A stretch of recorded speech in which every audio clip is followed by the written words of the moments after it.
On the 80th anniversary of the liberation of Auschwitz comes an unprecedented exhibition about one of history's darkest moments. Auschwitz, not long ago, not far away, features more than 500 original objects, first-hand accounts, and survivor testimonies that tell the powerful story of the Auschwitz concentration camp, its history and legacy, and the underlying conditions that allowed the Holocaust to happen. On now exclusively at ROM. Tickets at rom.ca.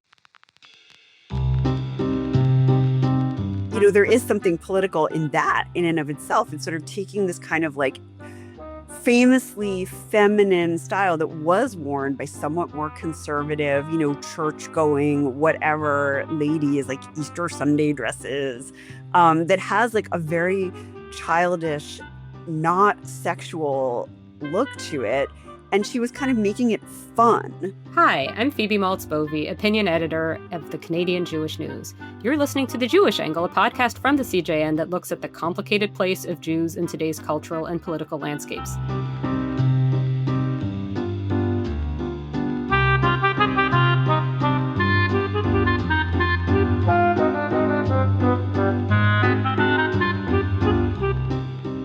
Today, however, will be a slight change of pace because we are still talking about Jews and politics, but through a different lens than ever before: women's fashion.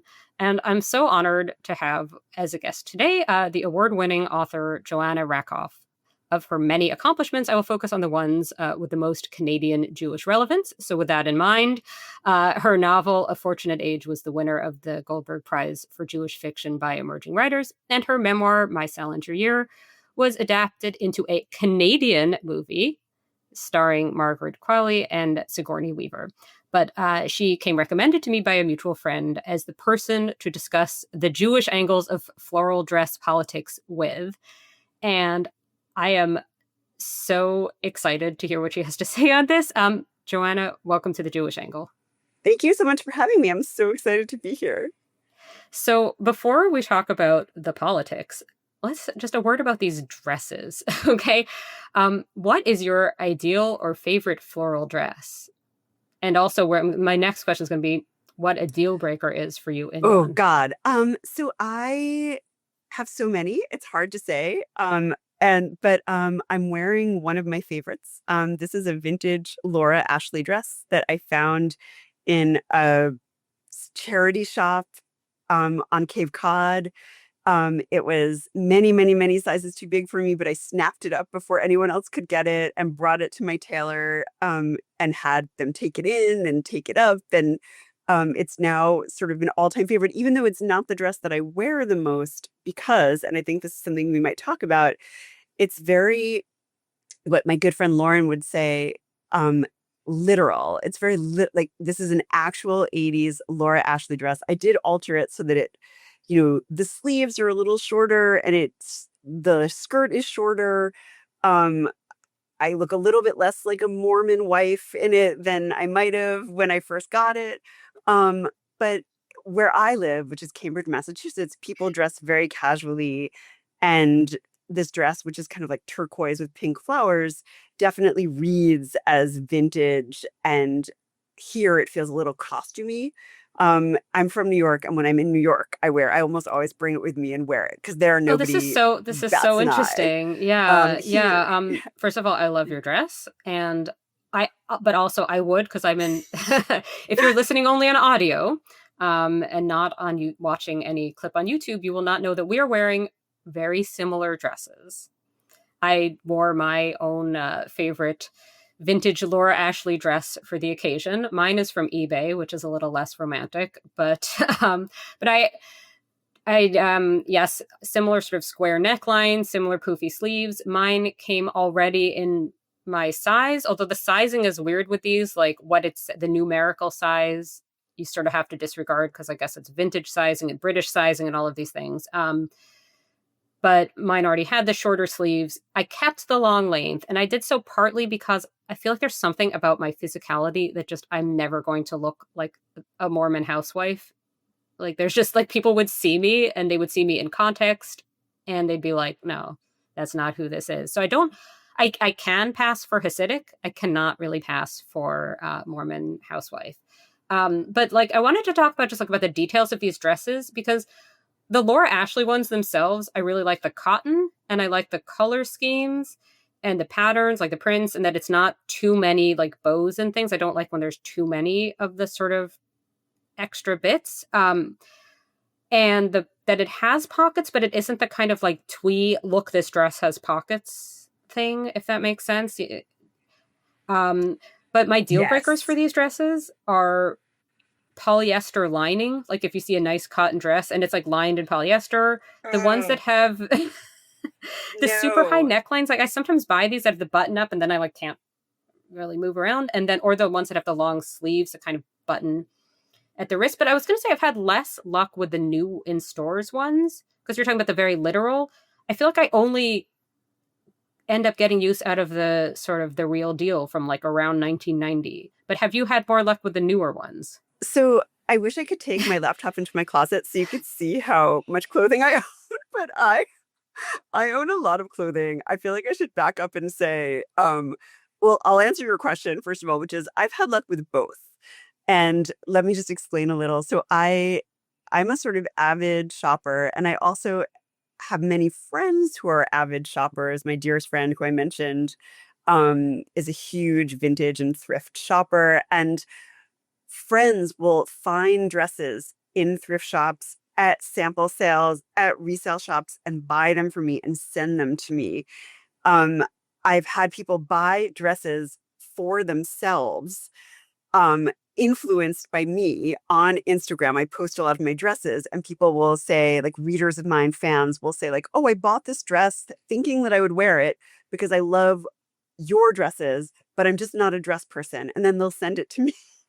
So I have so many. I will say like three super quick things. Like I can't do the polyester thing in any way.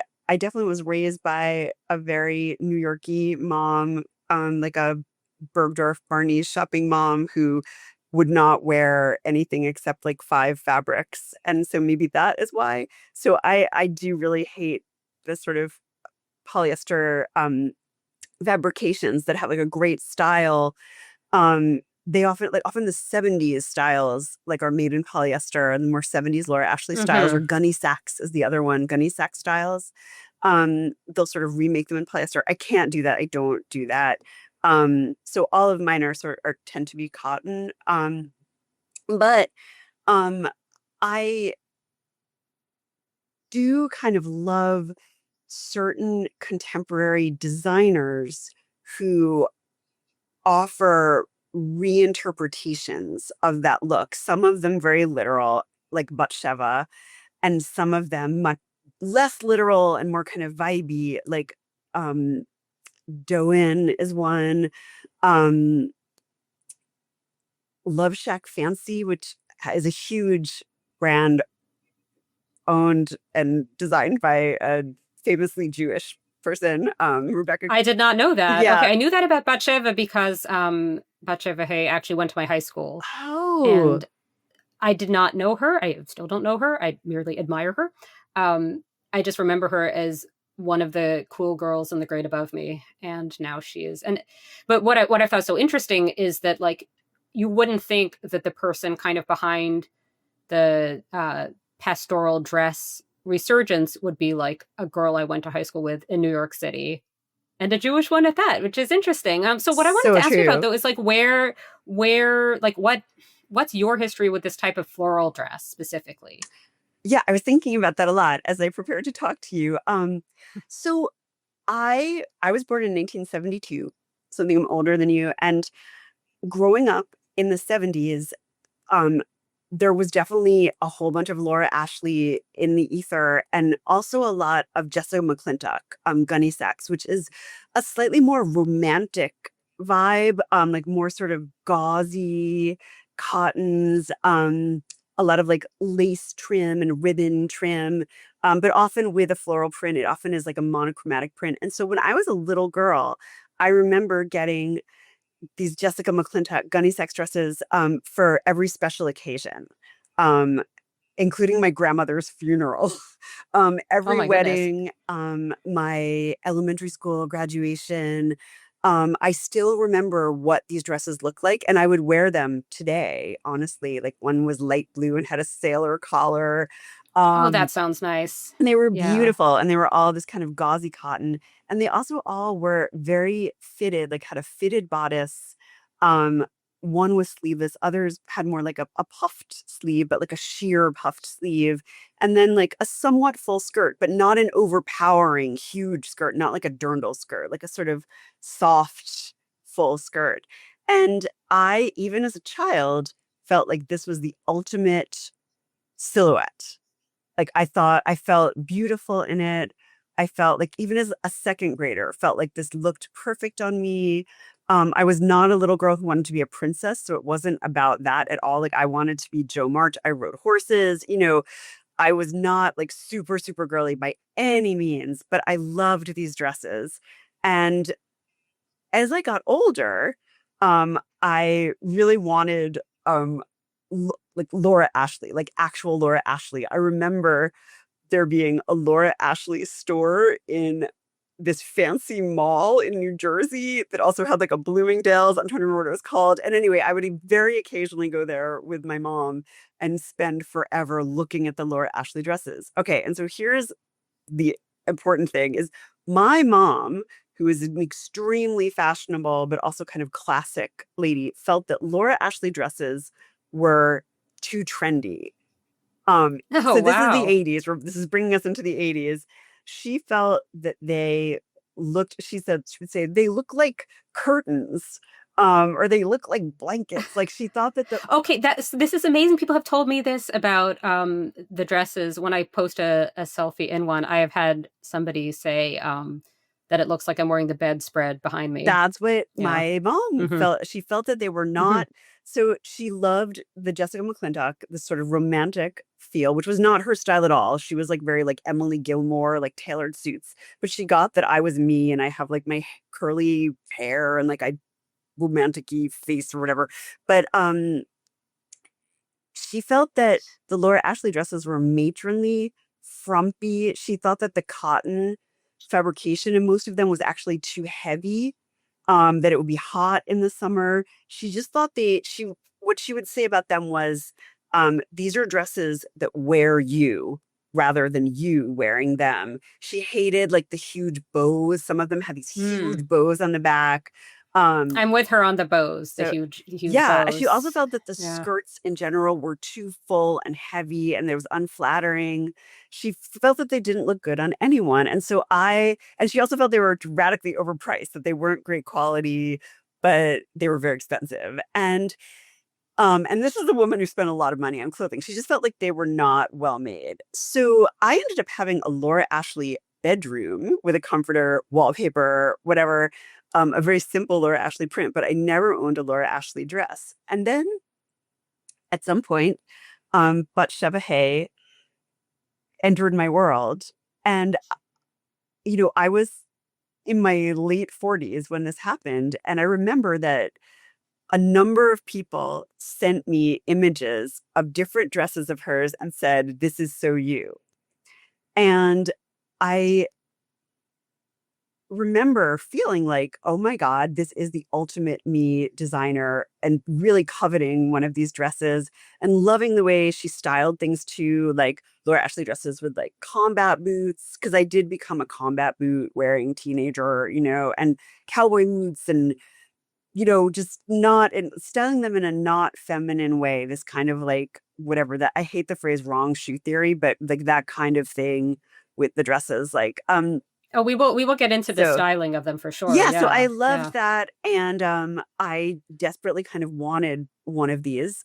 And I spent a lot of time honestly thinking about this and realized that part of it was that the way she had reinvented these was actually kind of solving some of the problems that my mom had with the dresses, but also, like, not to be all like pop psychoanalyzing myself or whatever, I think that there was a way in which I wanted to try out this style that I had never gotten to try out as a child.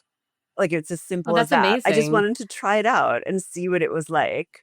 And I've like the postscript is that at some point, I felt that the Batsheva Hay dresses were like too high a price point for me. And then at some point in, I think 2021, I had to go to a gala and I wrote to her and said, I have to go to this big event. Would you be interested in dressing me for it? And she was like, oh my God, I'm such a fan. I can't believe you wrote to me. This is so exciting. I would love to dress you. So I got to go into her studio and try on a million dresses, and she had a bunch in mind for me. And I got to wear this sample dress to this event, and then I got to keep it. And then after that, I sort of had a friendship with her, and I got to go into her studio and try things on and, like essentially buy things at cost from her. So I ended up with a ton of Batsheva dresses. And the postscript to my postscript is that some of them I felt like these do wear me. My mom is right about this. This print is too big. There's too many ruffles. But then others I wear all the time.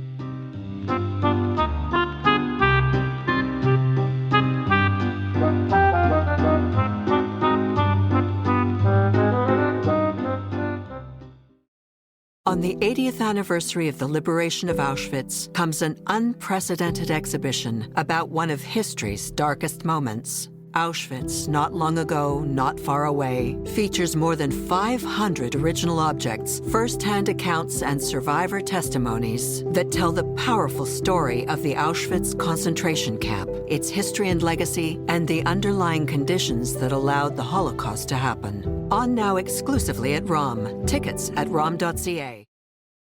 You are definitely the right person to be talking about this with. And I'm thinking of I have been to upscale malls in New Jersey. I lived in New Jersey for a time. I lived in Princeton, New Jersey. It seems like we are both married to academics. Yes. So I was there, and I've been in some of the fancier malls. I'm just trying to imagine a Laura Ashley existing in that world, and it's so hard to picture at this point. But I know. I'm trying to put these things together. An Aubon pan when baguettes. That's amazing. This is the 80s, and baguettes and croissants and quiche were woo. And so amazing. Aubon pan was that is amazing. Okay, so I should say I was born in 1983, and I'm going to give a brief version of my own how I came to these dresses, because it was quite different, I guess, which is that television, completely television. I'm a big fan of early 90s Britcoms, and especially Keeping Up Appearances has these dresses. And for ages, before, I know this was before the pandemic because I was pregnant with my older daughter, so it would have been in 2018. I saw a dress that looked like this in the Kensington Market, which is this area of Toronto that has a lot of used clothing stores. And I saw it just from across the street, and I thought, that's a dress that neighbor Elizabeth in the sitcom would totally wear.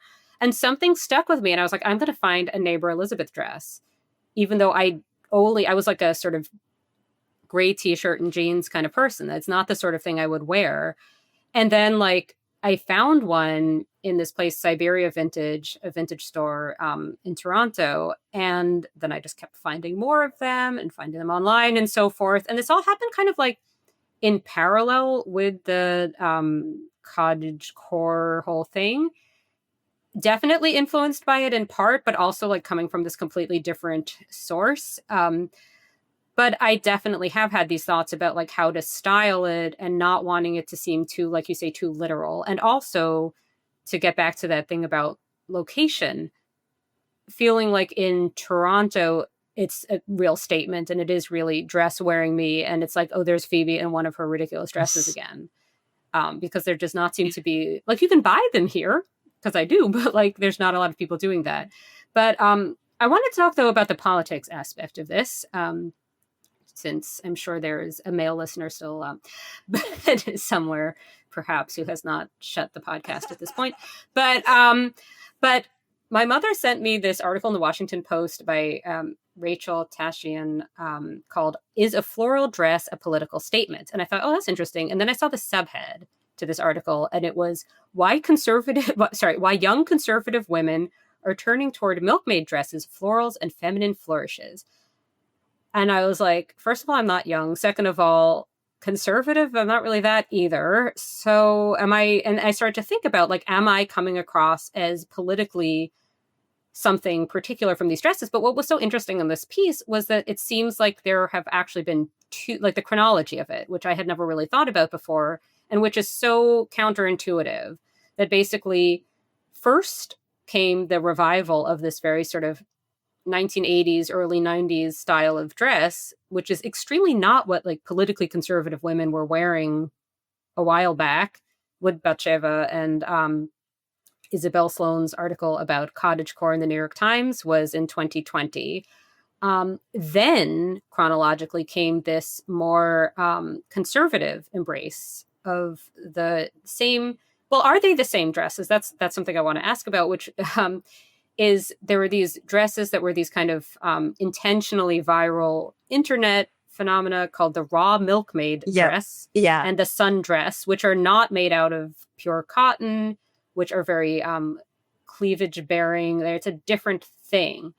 So I want to talk about sort of what is the distinction between the sort of more like, first of all, are they the same dresses styled differently, or are they different dresses styled differently? Well, I think, and if Isabel were here, she would say the same thing.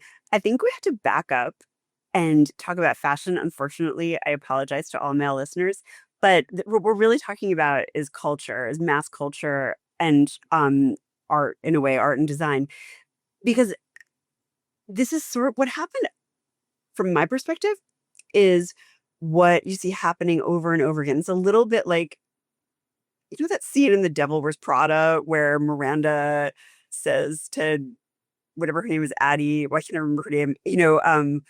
That sweater you're wearing, originated like as, on the Dior runway or whatever. And then like, of course, it's kinda, yes. I mean, so it's a version of that. Like Batsheva Hay did not, like, as you know, but listeners might not, did not go to design school. Like, she was a lawyer and she had bought a Laura Ashley dress. It might have been Gunny Sex dress. I can't remember. I think it was a Laura Ashley dress, and sort of like cut it up and restyled it, which is like kind of a punk rock thing to do, like a classic DIY punk rock thing to do, like to take this kind of like super femmy, you know, relic from a super conservative time period, like the Thatcher Reagan years. Like that's what, as a kid, like when I was a kid in that time, like that's sort of actually what I kind of thought of. I thought that like the Laura Ashley represented, these kind of like conservative matrons in a way, like I don't know, like people who are really into Princess Di and like collected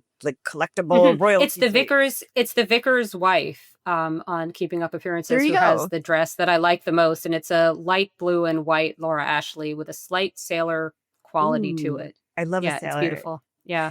So like in a way, like these dresses, I know like they're emblematic of that, and what Batsheva was doing was kind of taking that and appropriating it, right, and making it her own. And there is something political in that in and of itself. It's sort of taking this kind of like famously feminine style that was worn by somewhat more conservative, church going, whatever ladies, like Easter Sunday dresses, that has like a very childish, not sexual look to it. And she was kind of making it fun. And in some cases, she was making it more sexy. Like she has this style called the square neck prairie dress that looks like this, except it's so short you can like see your butt. I had one and I wore it like basically once because it was so short on me that, I felt uncomfortable. And then I gave it to a much shorter friend who's like 4'11". It was fine for her.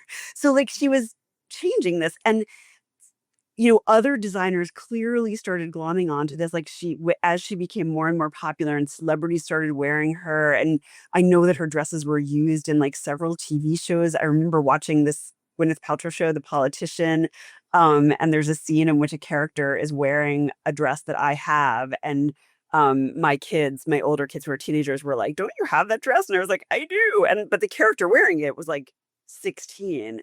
And so it started to sort of like become more mass culture rather than kind of like indie fringe culture. And what that turned into was like that polyester milkmaid dress, Well, yeah, I mean, I want to also talk Like it about trickled where, down. yeah, it definitely, I think that analysis seems right. I just want to also bring in the Jewish part, which is that from what I've read about the origins of the Batsheva brand, part of it was, and that's, you might not guess from the description of the mini dress, for her to have something that she could wear that would be like synagogue appropriate. Yeah, it's true. That's very, very true. But that also felt like her. I remember talking to her the first time I met her, and she was talking about how, as a lawyer, having to like wear these suits. She was like, "Ugh, I have to wear these suits," and it was just so not me.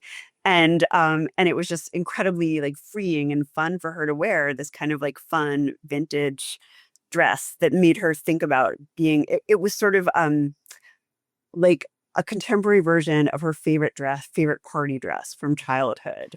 That's interesting. I mean, I feel like with the Jewish aspect of it, though, that I'm also struck by, that's a bit another type of, because when people talk about fashion being subversive, it's often in the sense of either gender subversive in some way, or, like that it would be more punk or more low cut or something. But I think there's something subversive if you're Jewish and wearing this kind of like hyper pastoral look, especially if you're Jewish and live in a city or something like that. Like it's clearly like it's always going to be like, I can, even if I don't think I'm wearing a dress like this, ironically, it will come across like that on me.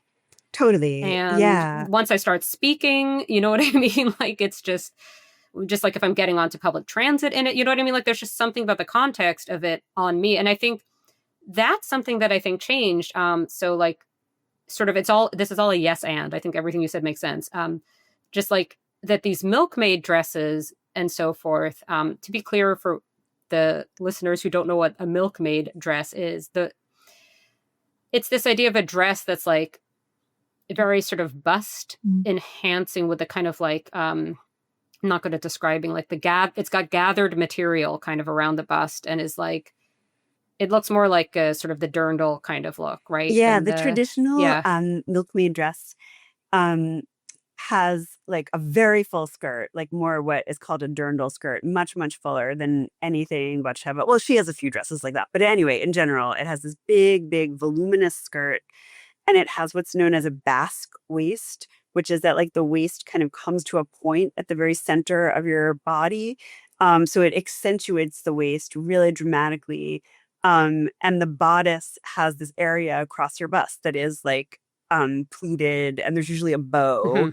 And it Yes. can be, depending on the style and also on people's bodies, very, very low cut. And I actually own two dresses in this style that are from the company Quince, which does that exist in Canada? Quince?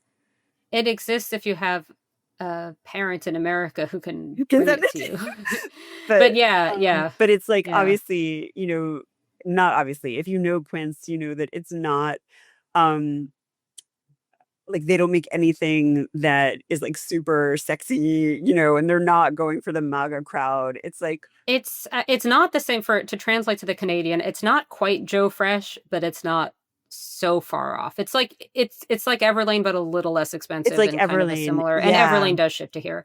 Yeah. But yeah, I mean, so what I think has happened though, sort of both as it became more polyester and stretchy and mass market, but also like there's this other thing of these sort of, like I said, this sort of intentionally viral tradwife dresses Yes. with that tie-in with the ballerina farm, Yes. who's this influencer, like a Mormon influencer, is that it seems what I think is so extremely like why fashion matters and why we're talking on a more political cultural podcast about fashion is something happened where like in the culture generally where right-wing Christian all of this would have been in the past in the States, maybe also in Canada, associated with like a bit of modesty, modest dressing and so forth. Something switched where as long as what you're trying to defend is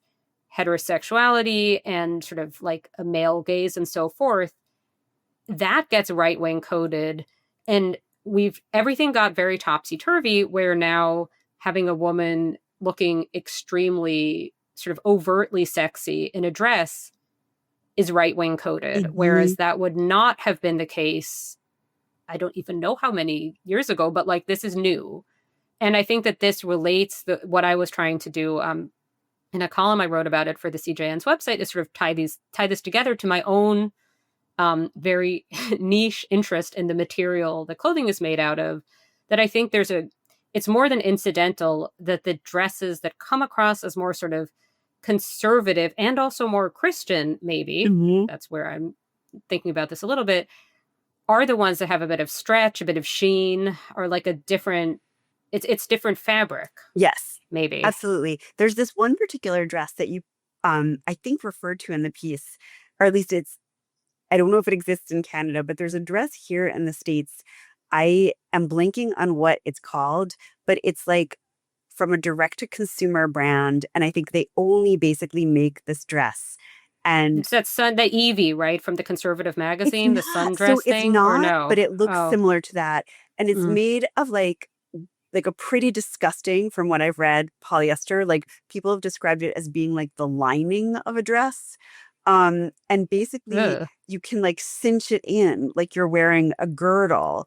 And there are these like Instagram reels and TikToks of like girls putting it on, and like they instantly, have this like really dramatic hour, like they look like Jessica Rabbit or like Jane Mansfield. They have this really, really dramatic hourglass shape.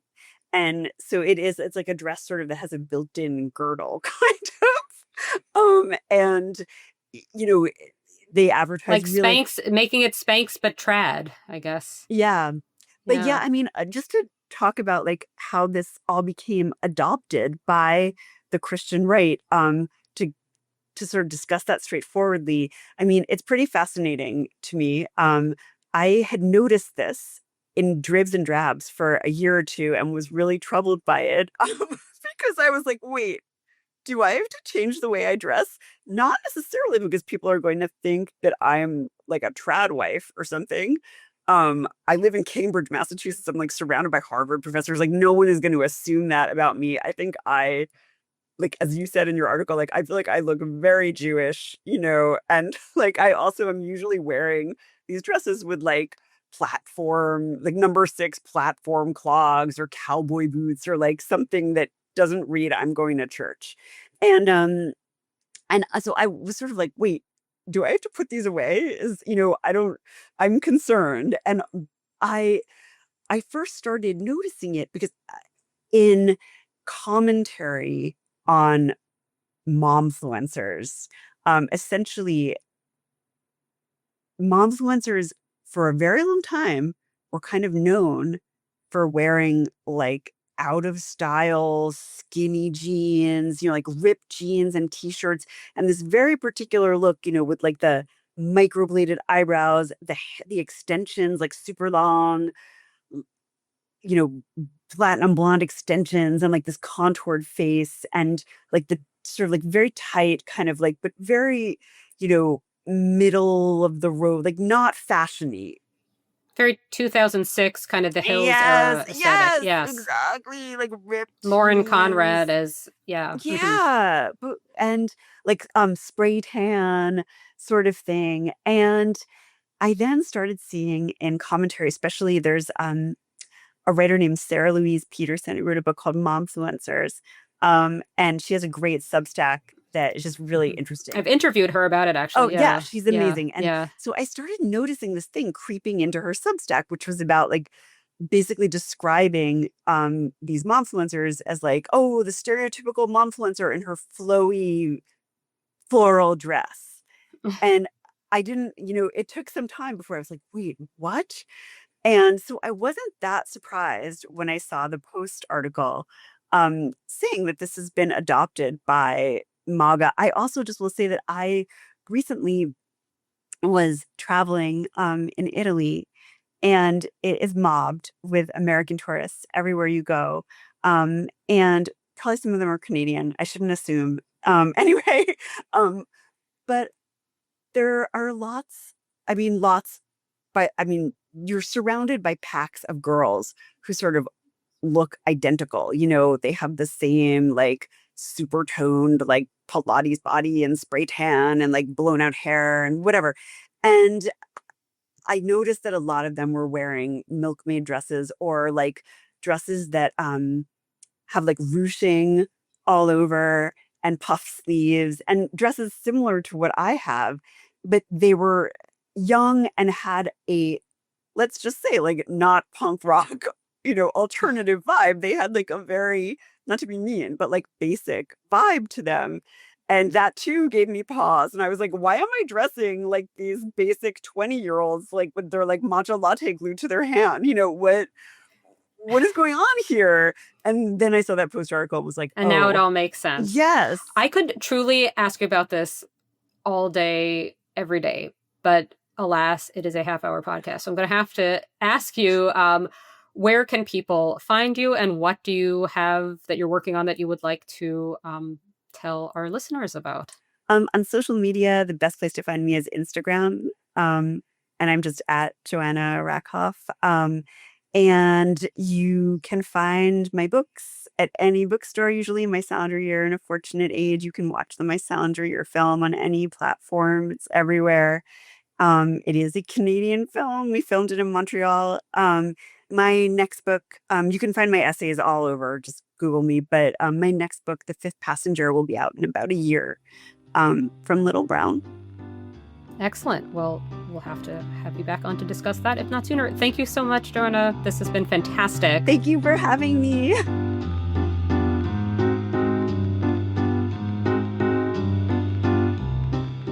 Thank you for listening to The Jewish Angle, a podcast from the Canadian Jewish News. This has been Phoebe Maltz Bovy, opinion editor of the CJN and a contributing editor of Scribe Quarterly, the CJN's print magazine. The show is produced and edited by Michael Freeman. Our music is by Frank Freeman. If you've enjoyed this episode, please subscribe to The Jewish Angle wherever you get your podcasts. Thanks for listening.